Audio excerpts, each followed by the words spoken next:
et je vais t'expliquer en quelques mots qu'est-ce que l'immobilier. Je te dis à tout de suite.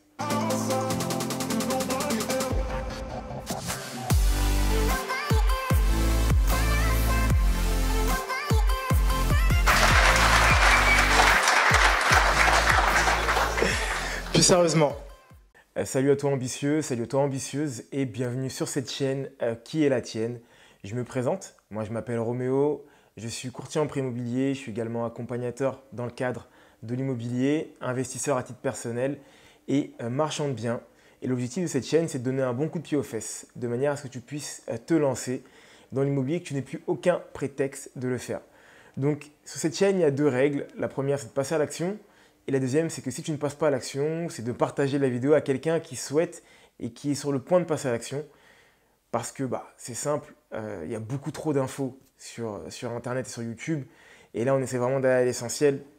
Et c'est tout en vrai, pas besoin d'en dire plus. Donc si tu es un de ces jeunes ambitieux ou jeunes ambitieuses qui souhaitent passer à l'action, c'est très simple, tu t'abonnes, tu coches la cloche de notification afin de pouvoir connaître toutes les nouvelles parutions.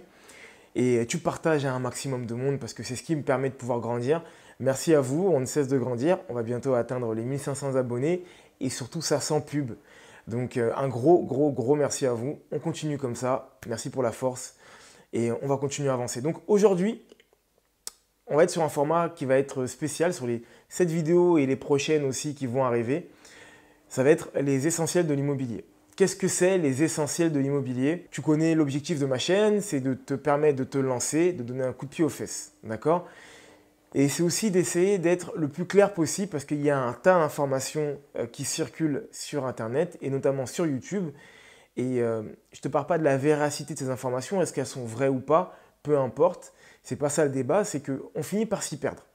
Donc je me suis dit que pendant cette période de crise-là, où on était un peu en mode stand-by pour certains parce que pour tous ceux qui passent par le financement, c'est clairement pas la voie à prendre pour le moment parce qu'on a beaucoup de refus, même pour des personnes qui ont des très bonnes situations.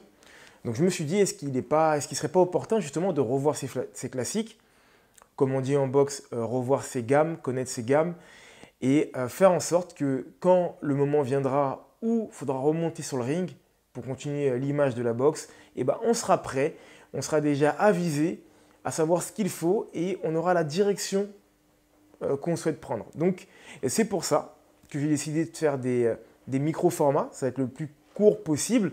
Bon, tu sais très bien que je suis bavard, donc je te promets rien. Mais en tout cas, je vais essayer de faire le plus court possible. Et on va parler de choses essentielles dans l'immobilier. Ça va être la fiscalité, ça va être, je ne sais pas moi, un pilier de l'immobilier, la vente, plein d'autres choses. Vraiment des trucs, voilà, c'est des basiques qui sont selon moi à connaître. Et des fois, je trouve qu'il y a des personnes qui ne le connaissent pas et ce n'est pas normal. Tu ne peux pas te lancer en IMO si tu ne connais pas ces essentiels-là. Le thème de cette première vidéo va être en lien avec les régimes fiscaux, donc du coup le foncier, le micro-foncier. Et si je dois garder la même image, c'est comme monter sur un ring alors que tu ne t'es jamais entraîné. Oui, tu vas t'entraîner sur le ring, mais du coup, tu vas te faire mal aussi. Donc, allons-y, on y va, on se lance et c'est parti. Donc, on va commencer par le régime du micro-foncier. Donc, la fiscalité peut paraître compliquée à première vue quand tu ne t'y connais pas et quand tu ne comprends pas les termes. Et le but, ça va vraiment être de vulgariser tout ça un maximum, surtout pour les néophytes, donc les personnes qui sont déjà averties. Vous n'êtes pas obligé de suivre la vidéo, mais partagez-la à quelqu'un qui ne l'est pas, par exemple. Donc, lorsqu'on parle de régime foncier et lorsqu'on parle de régime fiscal, on ne parle pas du régime du camp, d'accord? Pour ceux qui n'ont pas encore compris. Toutefois, c'est un régime que si tu ne le suis pas, va te faire perdre non pas des kilos, mais de l'argent. Donc, le régime foncier, qu'est-ce que c'est? Je vais essayer de te le simplifier à travers, du coup, 5 points, d'accord? 5 points pour moi qui sont, 4 points. Et il y aura un cinquième en plus qui pour moi sont essentiels. Le premier point pour commencer, c'est l'application. Dans quel cadre tu vas appliquer les régimes fonciers? C'est très simple, c'est dans le cadre d'une location d'un immeuble. Donc c'est le terme qu'on utilise pour dire un appartement ou de l'immobilier ou bien un immeuble. Fiscalement, on dit un immeuble en U. D'accord? Donc il n'y a pas de meuble dessus. Le deuxième point qu'il faut connaître et qui est hyper important, c'est dans quel cadre tu vas pouvoir basculer du microfoncier au réel. Qu'est-ce que c'est le microfoncier? C'est le régime de base. C'est-à-dire que si tu ne fais aucune déclaration préalable, un peu comme pour le mariage, tu es marié sous la communauté des biens. Il y a uniquement que quand tu le précises qu'il y a un contrat de mariage et donc du coup la séparation des biens, ou bien uniquement que la séparation des biens. Et bien c'est exactement la même chose. Pour basculer du microfoncier au réel, il faut le préciser, sauf dans un cas. C'est quand tu dépasses 15 000 € de revenus bruts. Donc, lorsque tu vas louer en nu ton immeuble, tu ne dois pas excéder 15 000 €. Dès que tu excèdes 15 000 € de revenus bruts, et à ce moment-là, tu vas automatiquement basculer sur du réel. La différence entre les deux, c'est que le microfoncier, on a un abattement de 30%. Automatiquement, le fisc ne te demande aucun justificatif et tu peux abattre, donc du coup enlever 30% des revenus. Et le réel, en fait, c'est le réel, quoi. C'est-à-dire que tu vas mettre tes factures et que tu vas pouvoir enlever ce que tu vas mettre. Tu vas pouvoir déduire ce que tu auras mis. Le troisième point qui est important, même si ça me semble logique, mais je tiens quand même à le préciser, c'est que vu qu'on te fait un abattement de 30%, cela signifie que ce sera uniquement 70% des revenus que tu auras générés bruts qui seront imposables. D'accord? Ils seront imposables au barème dans lequel tu es actuellement imposable.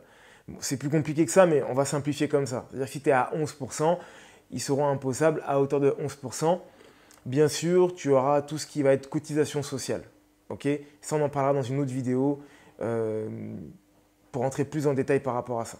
Le quatrième point que je vais aborder avec toi, ça va être la durée de détention.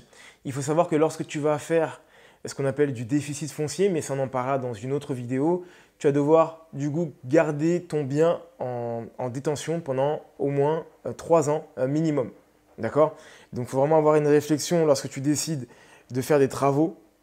Est-ce que tu es prêt à garder ce bien-là sous cette forme-là juridique, sur ce régime juridique, fiscal, pardon, pendant 3 ans. Le cinquième et dernier point, mais le plus important, c'est qu'il est impossible de pouvoir déduire lors d'une cession de vente, donc lorsque tu décides de vendre ton bien, tous les travaux que tu as déjà amortis lors d'un déficit foncier qui soit réel ou lors d'un déficit que tu as pu avoir à travers l'abattement des 30%. Voilà. Donc c'est la fin de cette vidéo, j'espère qu'elle t'aura plu. Si c'est le cas, n'hésite pas à la partager à un grand nombre de personnes pour que tout le monde puisse en bénéficier un maximum. Entre-temps, mon ambitieux, je ne sais pas à quel moment tu regarderas la vidéo. Mais ce que je peux te dire, c'est de continuer à croire en toi et à te former. Bye.